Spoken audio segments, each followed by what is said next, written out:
সৃজনা নামে একটি গ্রামে একটি কাক ছিল, যে মহা আনন্দে গাছের ডালে বাস করত। এমন একদিন খাবারের খোঁজ করতে করতে তার খুব পিপাসা পেল। সে ঘুরে ঘুরে কোথাও জল খুঁজে পেল না। গ্রীষ্মের গরমে নদী নালা সব শুকিয়ে গেছে। সে উড়তে উড়তে খুব ক্লান্ত হয়ে পড়ে। এমন সময় উড়তে উড়তে একটি কলসি দেখতে পেল। দেখে কলসিটির কাছে যায়। গিয়ে দেখল জল কলসিটির অনেক তলায় পড়ে আছে। কাক দেখে বলতে থাকে, এবার আমি জল পান করব কিভাবে? কাক ছিল খুবই বুদ্ধিমান, তাই সে জল খাওয়ার জন্য উপায় খুঁজতে থাকল।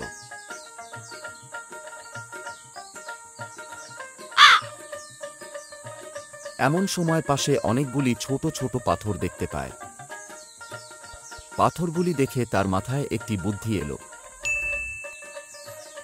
সে পাথরগুলি তার ঠোঁটে করে নিয়ে গিয়ে কলসির মধ্যে ফেলতে থাকে।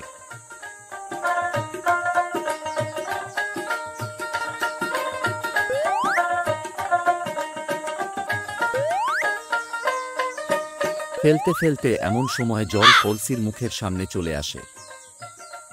তারপর কাকটি তার পিপাসা মেটায়।